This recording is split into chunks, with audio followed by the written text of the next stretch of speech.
Bonjour, nous allons continuer donc le cas Bachir le maçon. Euh, C'était un fabricant de gravier pour maison. Il y avait deux types de gravier, un gravier fin et un gravier grossier. Et l'objectif, c'était de définir la composition optimale. On avait demandé de procéder à la mise en équation du problème posé sous forme canonique et sous forme standard. Pour rappel, on avait dit que la recherche opérationnelle avait pour but d'aider les décideurs publics ou bien même d'aider donc les chefs d'entreprise à la prise de décision. Donc, c'était juste un outil d'aide à la prise de décision. Donc, nous voulons aujourd'hui procéder à la mise en équation du problème posé sous forme canonique et sous forme standard. Et je pense que la fois passée, on avait répondu à ces deux questions. Donc, on va juste faire un petit rappel de ces questions. Donc, comment on fait la mise en équation? Tout d'abord, première étape, on avait dit que c'était en trois étapes. Première étape, il fallait faire ce qu'on appelle le choix des variables. C'est important de le souligner parce que le choix des variables est assez important et je rappelle aussi que ce choix des variables est arbitraire. Ce n'est pas quelque chose qu'on vous impose, mais d'habitude en mathématiques, on dit on prend juste les variables x et y pour définir les inconnus. Mais ce n'est pas quelque chose de forcé, donc vous avez la possibilité de choisir T, de choisir donc autre lettre de l'alphabet français.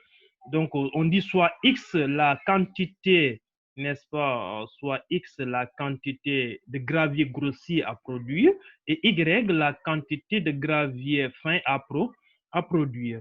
Et après, deuxième étape consistait à écrire la fonction économique.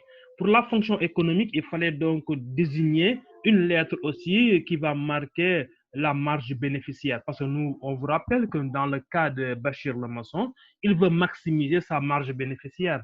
Comme il veut maximiser sa marge bénéficiaire, donc on choisit Z comme marge bénéficiaire. Alors on a cette fonction économique qui est là, n'est-ce pas, qu'on avait définie la fois passée. Donc pourquoi 4x plus 5y, c'est donné par l'énoncé. On nous a dit que la marge du profit est de 4000 francs par unité et le mot unité aussi est important dans l'énoncé. Pourquoi? Parce que ça nous permet de pouvoir définir la marge unitaire. Si ce n'était pas donné, on était obligé d'aller chercher cette marge unitaire pour définir la marge la fonction économique.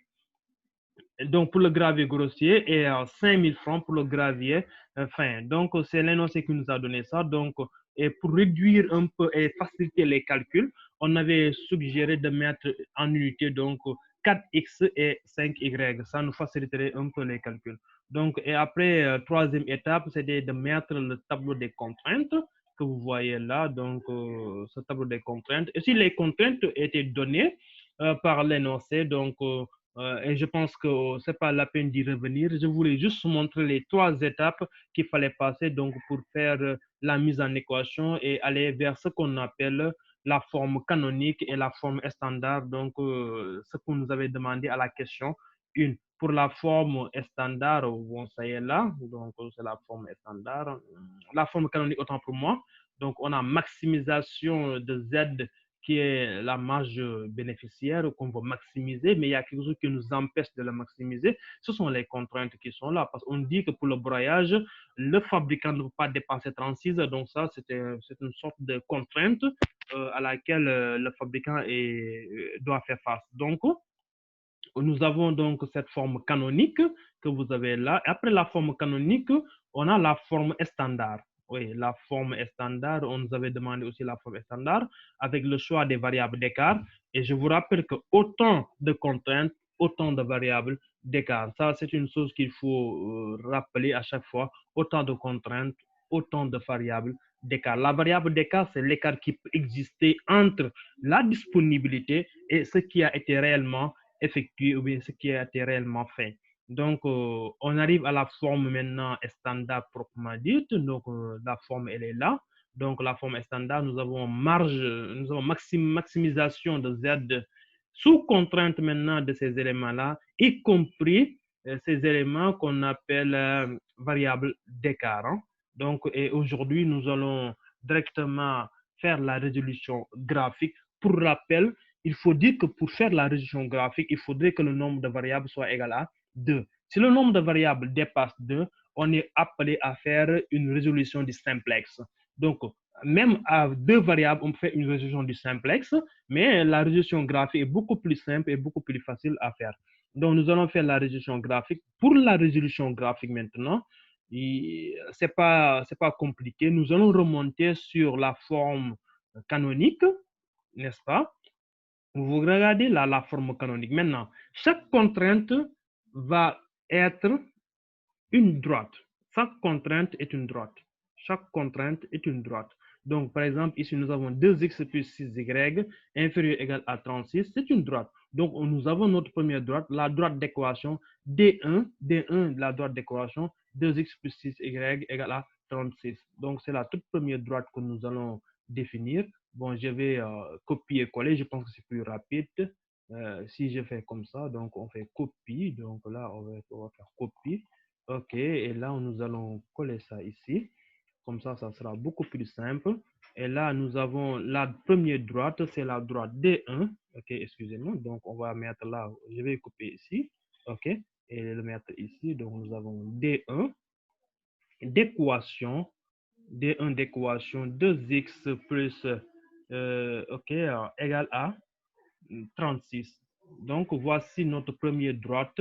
La droite D1 d'équation 2x plus 6y égale à 36. Donc, il faut qu'on puisse choisir aussi des points parce que pour tracer une droite, il nous faut, éventuellement, il nous faut 2 points. Pour tracer une droite, il nous faut 2 points. Donc, la droite D1, il nous faut 2 points. Donc, on va choisir les 2 points. Donc, nous allons dire maintenant si x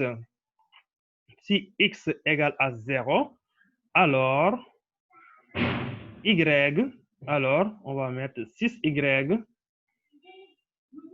égale à, bon, directement, donc si x égale à 0, ça signifie que là, vous remplacez x qui est là par 0, et vous aurez donc 2 fois 0, ça donne 0, plus 6y, il va rester 36. Donc 6y va être égal à 36, ce qui implique que y maintenant est égal à 36 divisé par 6, qui est égal à 6. Donc, nous avons les premières coordonnées, donc du point, on va appeler ça le point A. Nous avons donc A de coordonnées 0.6. A de coordonnées 0,6. Donc ça, c'est le premier point d'une première droite. Nous allons chercher aussi deuxième point. Maintenant, on va dire si y égale à 0, alors on a 2 points. Alors, si y égale à 0, nous avons donc 6 fois 0, ça donne 0. 6 fois 0, ça donne 0. Donc, il va rester 2x. 2x égale à 36, 2x égale à 36. Donc, ce qui fait que x maintenant est égal à combien? X sera égal à 36 sur 2. Et 36 sur 2, comme vous le savez, c'est 18. Hein? 36 divisé par 2, c'est 18. Donc, nous avons le point B de coordonnées.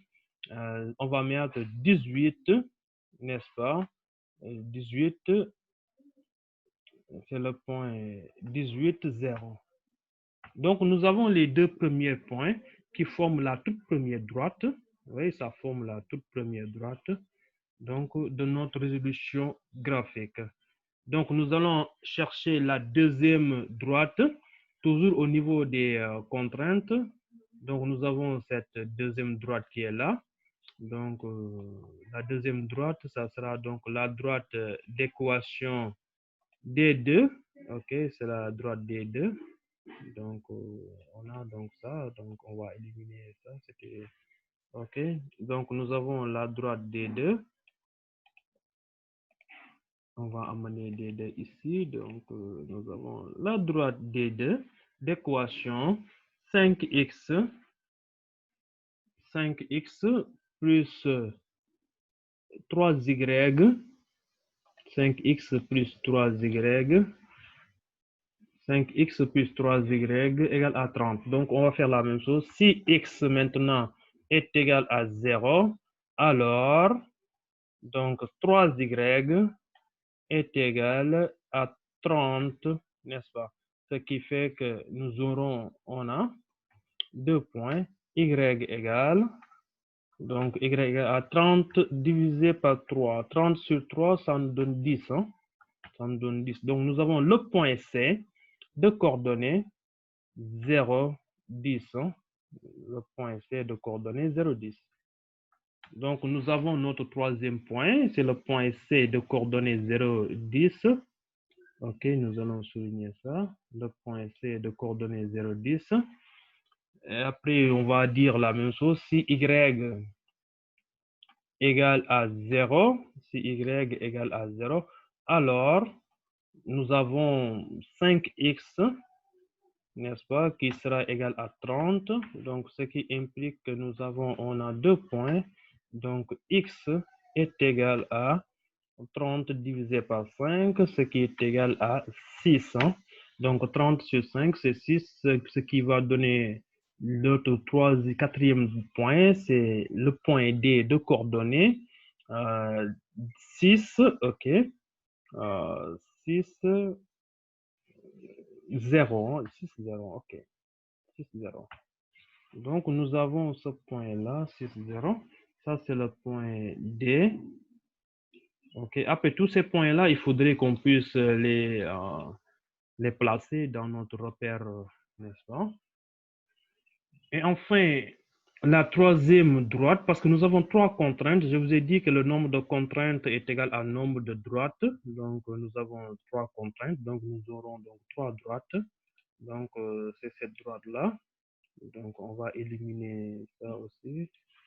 Ce qui va rester, c'est D3, donc d'équation. D3 d'équation. Oui, D3 d'équation. 2x, 8x plus 2y égale à 40. Oui. D3 d'équation 8x plus 2y égale à 30. Donc, on va choisir aussi, on va choisir des points pour tracer la droite D3. Donc, nous aurons ici 6x. Bon, pourquoi le choix si x égale à 0? Parce que c'est beaucoup plus simple de calculer avec l'élément neutre de la multiplication. C'est l'élément qui annule tout nombre, c'est 0. Donc, si on fait 0, donc ça va nous faciliter un peu les calculs, raison pour laquelle on utilise donc le point hors de coordonnées 0, 0. Donc, si x égale à 0, alors 2y, donc nous allons aller plus vite, 2y égale à 40, ce qui fait qu'on a maintenant que y sera égal à 40 divisé par 2 qui est égal à 20, n'est-ce pas? Donc, ça nous fera donc le point E, A, B, C, D, E, oui, le point E de coordonnées. Nous allons dire c'est 0, ok, 0, 20, 0, 20, ok, 0, 20.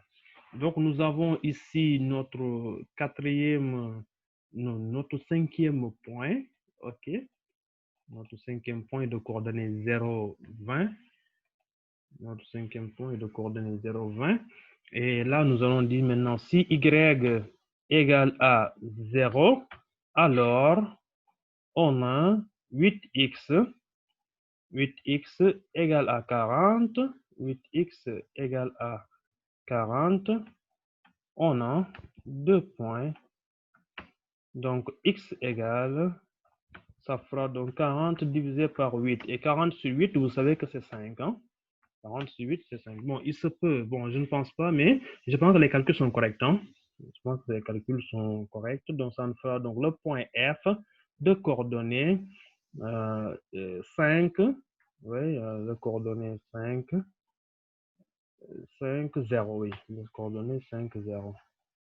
Donc, voici les différentes coordonnées des points qui vont nous permettre de pouvoir tracer notre droite.